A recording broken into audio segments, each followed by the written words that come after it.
3 రోజుల నుండి పాక్ అలాగే భారత్ సరిహద్దు ప్రాంతంలో ఒక యుద్ధ వాతావరణం కనబడ్డది. మిసైల్ల దాడులతోటి కాశ్మీర్ ప్రాంతం అంతా కూడా ఉక్కిరి బిక్కిరి అయినటువంటి సందర్భం కనబడతా ఉంది. ఒక పక్కన ఉగ్రవాదుల యొక్క ఏరివేతే లక్ష్యంగా భారత్ కాల్పులు జరిపితే భారత్ సంబంధించినటువంటి ప్రాంతాల్లో లక్ష్యంగా చేసుకొని విమానాశ్రయాలు కావచ్చు, సైనికులను లక్ష్యంగా చేసుకొని పాక్ దాడులు జరిపినటువంటిది. సో ఒక పక్కన పాక్ జరిపినటువంటి దాడులని మన సైన్యం తిప్పికొట్టడం జరిగింది. ముఖ్యంగా అక్కడ ఉన్నటువంటి ఏవైతే ఆ మిసైల్లు కావచ్చు, పాకిస్తాన్కు సంబంధించినటువంటి యుద్ధ విమానాలను సైతం కూడా కూల్చివేయడం జరిగింది.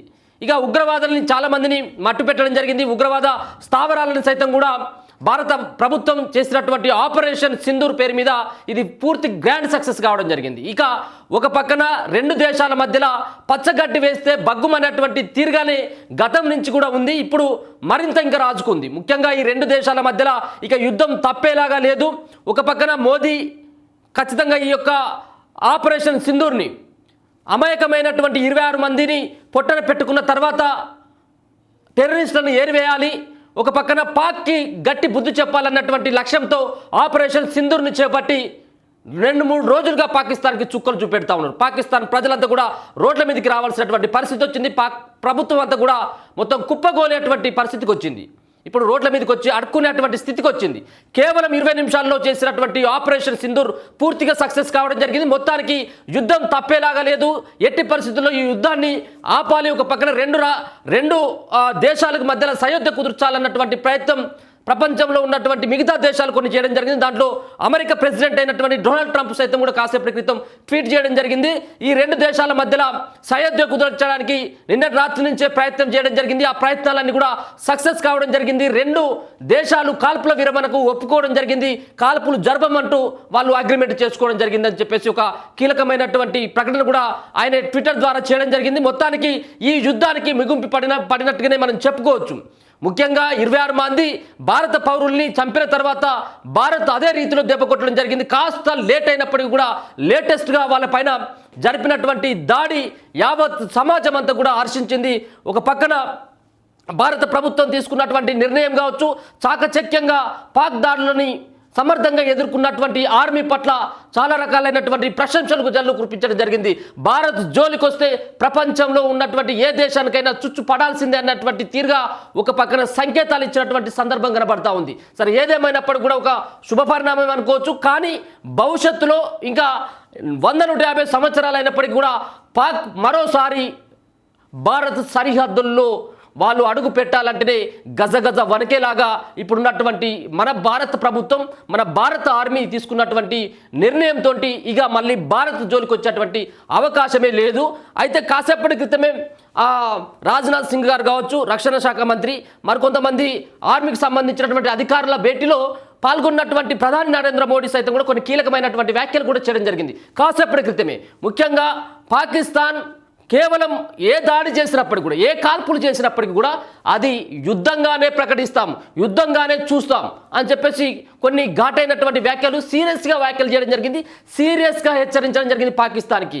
ఒక బాంబు పేలినప్పుడు కూడా అది యుద్ధంగానే మేము చూస్తాం, మళ్ళీ మా తెరువు రాకూడదు, మా జోలికి రాకూడదు అని చెప్పేసి గట్టిగా వార్నింగ్ ఇచ్చి మొత్తానికి డొనాల్డ్ ట్రంప్తో పాటు మిగతా దేశాలకు సంబంధించినటువంటి ప్రతినిధులతో నిన్న రాత్రి నుంచి చర్చలు జరిపినట్టుగా తెలుస్తూ ఉంది. ఆ చర్చల్లో భాగంగానే ఈ సంబంధించినటువంటి అంశానికి పులి స్టాప్ పడ్డట్టుగా మనకైతే అర్థమవుతా ఉన్నది. కాసేపటి క్రితమే డొనాల్డ్ ట్రంప్కు సంబంధించినటువంటి అఫీషియల్ పేజీలో ఆయన స్పష్టంగా కూడా చెప్పడం జరిగింది.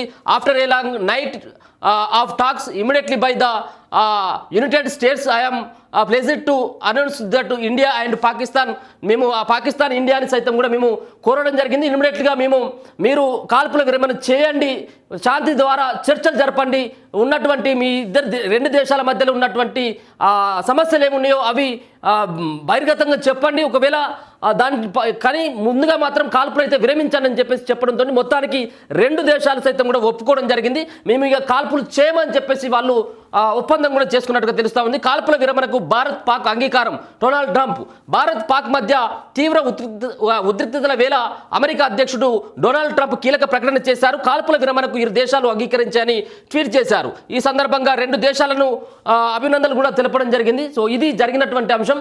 ఇప్పటికి 3 రోజులు అవుతా ఉన్నది ఆపరేషన్ సింధూర్ 1, 2, ఈరోజు 3. ఇప్పుడు 3 రోజుల కానించి ఎక్కడ బాంబులు పడతాయో తెలియట్లేదు, ఎప్పుడు బాంబులు పడతాయో తెలియట్లేదు, ఏ ప్రదేశంలో కాల్పులు జరుగుతాయో తెలియట్లేదు, ఏ దేశంలో ఉన్నటువంటి వాళ్ళు చచ్చిపోతారో తెలియదు, ఎంతమంది గాయపడతారో అంతకంటే తెలియదు. సో ఒక పక్కన భయోందానులు, దేశంలో ఏ రాష్ట్రంలో బాంబులు పడతాయి, కాశ్మీర్ ప్రజలంతా, అలాగే రాజస్థాన్ సంబంధించిన ప్రజలు, మిగతా సంబంధించిన రాష్ట్రాలు సైతం కూడా ఒక బిగ్ అలర్ట్ని కూడా జారీ చేయడం జరిగింది. ఆయా రాష్ట్రాలు సైతం ఒక పక్కన సైరన్ల మోతతోటి, పోలీసుల కావాతుతోటి ఒక పక్కన ముందు జాగ్రత్తలు తీసుకోవాలి, మాక్ డ్రిల్లు సైతం కూడా నిర్వహించడం జరిగింది మన దేశంలో. ఇక ఇంకొక పక్కన పాకిస్తాన్ కూడా వాళ్ళందరూ భయపడిపోయి ఒక పక్కన ఆర్మీకి సంబంధించిన చిప్ దాచుకున్నాడు, మరో పక్కన పాకిస్తాన్ సంబంధించినటువంటి అధ్యక్షుడు ఎవరైతే ఉన్నారో షరీఫ్, ఆయన ఎక్కడ పత్తా లేడు. మొత్తానికి పాకిస్తాన్ను మాత్రం మన జోలికైతే రాకుండా చేసినాం.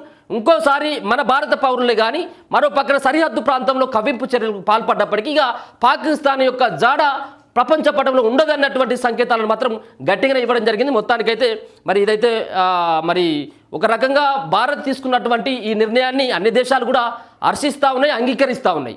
ముందుగా అమాయకమైనటువంటి ప్రజలని బుట్టలో పెట్టుకొని 26 మందిని భార్యలు చూస్తూ ఉండగానే హిందువా ముస్లిమా అని చెప్పేసి చూసి మరీ చంపి ఆ ఆడవాళ్ళ నోదుట ఉన్నటువంటి సింధూరాన్ని బొట్టును తుడిపేసినటువంటి దుర్మార్గులు ఆ టెర్రరిస్టులు జరిపినటువంటి కాల్పుల తర్వాత 26 మంది చనిపోయిన తర్వాత భారత్లో ఉన్నటువంటి, ఇండియాలో ఉన్నటువంటి ప్రతి పౌరుడు యొక్క రక్తం అంతా కూడా సలసల మసిలిపోయింది. ముఖ్యంగా అక్కడ ఎవరైతే టెర్రరిస్టులు కాల్పులు జరిపినో వాళ్ళని బహిరంగంగా ఉరిదీయాలి, బహిరంగంగా కాల్చి చెప్పాలంటూ పెద్ద ఎత్తున కూడా రోడ్డుపైకి యువత రావడం జరిగింది. ఇదే సందర్భంలో మోదీ సైతం దీన్ని సీరియస్గా తీసుకోవడం జరిగింది.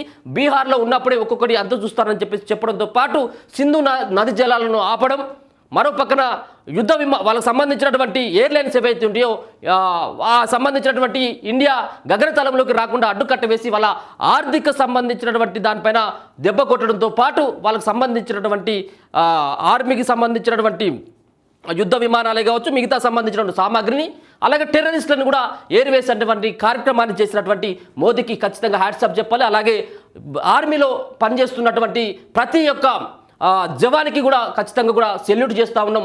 మీ సేవలు కూడా మరవలేని, దాంట్లో మరణించినటువంటి అమరులు అయినటువంటి ఆ సంబంధించినటువంటి అమరుల జవాన్లకు కూడా సెల్యూట్ చేస్తూ ఉన్నాం.